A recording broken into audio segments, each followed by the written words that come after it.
एक बार क्या होता है, एक महाराज अपनी सभा में बैठे हुए थे और महाराज अपनी जन्म पत्रिका देख रहे थे। जन्म पत्रिका देखते देखते महाराज के मन में भी यह सवाल आता है कि मैं जिस मुहूर्त में पैदा हुआ हूँ उसी मुहूर्त में और भी कई सारे बच्चे पैदा हुए होंगे, परंतु फिर सिर्फ मैं ही राजा क्यों बना, वो सारे बच्चे राजा क्यों नहीं बने। ये सवाल महाराज अपने ज्योतिष से पूछते हैं, अपने पुरोहित जी से पूछते हैं। तब पुरोहित जी महाराज को बोलते हैं कि महाराज आपकी बात तो सही है, परंतु इसका जवाब मैं आपको नहीं दे पाऊंगा। इसका जवाब यदि आपको चाहिए तो आप यहाँ से जाइए, जंगल में दूर एक साधु महात्मा बैठे हुए हैं, आप उनके पास जाइए, वो आपके सवाल का जवाब जरूर देंगे। राजा जंगल में पहुंचता है और जब देखता है कि जो साधु है जंगल में बैठे हुए हैं वो अंगारे खा रहे हैं, राजा उनको देखकर थोड़ा सा आश्चर्य में भर जाता है कि ये क्या कर रहे हैं, साधु बाबा अंगारे खा रहे हैं। परंतु राजा उनके पास में बैठता है, अपनी पूरी जो जिज्ञासा होती है वो साधु महात्मा को सुनाता है कि इस तरह से जब मेरा जन्म हुआ है तब कई सारे बच्चों का जन्म हुआ होगा, परंतु फिर वो सब राजा क्यों नहीं बने। इस पर साधु महात्मा राजा पर क्रोधित हो जाते हैं और उसे बोलते हैं कि तेरे इस सवाल का जवाब मेरे पास नहीं है, यहाँ से दूर आगे जा, झरने के पास में एक साधु बैठा हुआ है, वो तेरे सवाल का जवाब देगा। इस पर जो राजा होता है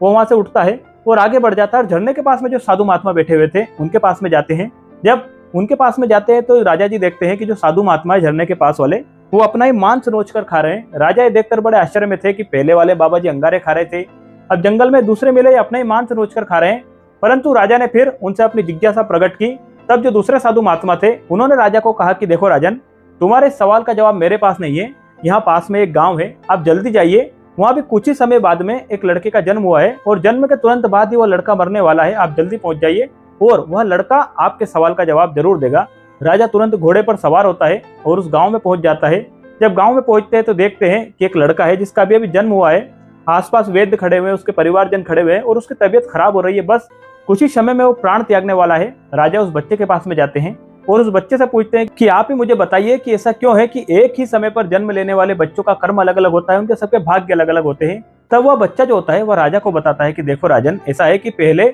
हम चारों, जो पहले तुम्हें दो साधु महात्मा मिले, वो मैं और तुम, हम चारों सगे भाई थे और हम चारों भाई एक बार जंगल में भटक गए थे और जब हम जंगल में भटक गए थे तो हमें एक आटे की पोटली मिली थी। उस आटे की पोटली से हमने 4 रोटियां तैयार की, परंतु जैसे हम रोटी खाने वाले थे तभी एक भिखारी वहां पर पहुंच जाता है और पहले वाले साधु से वो रोटी मांगता है, उसे भिक्षा मांगता है। वो भिखारी बोलता है कि मुझे भी भूख लगी है, मुझे रोटी दे दो। तब जो पहले वाले साधु होते हैं वो बोलते हैं कि तुझे हम रोटी दे देंगे तो हम क्या अंगारे खाएंगे, और इसी कारण से अब इस जन्म में वो वहां पर बैठकर अंगारे खा रहे हैं। जब वह भिखारी दूसरे साधु के पास में जाता है तब दूसरे साधु उससे बोलते हैं कि यदि तुझे हम रोटी दे देंगे तो क्या हम मांस नोच नोच कर खाएंगे, और इसीलिए वो दूसरा साधु इस जन्म में अपना मांस नोच कर खा रहे हैं। और जब वह भिखारी मेरे पास आया तब मैंने उससे कहा कि यदि तुझे मैं ये रोटी दे दूंगा तो मैं तो भूखा ही मर जाऊंगा, और इसलिए अब मेरा समय आ गया है, मेरी मृत्यु होने वाली है। परंतु राजा, तुमने अपनी रोटी का आधा हिस्सा उस भिखारी को तोड़ कर दिया और इसीलिए तुम्हारे वो पुराने जन्म के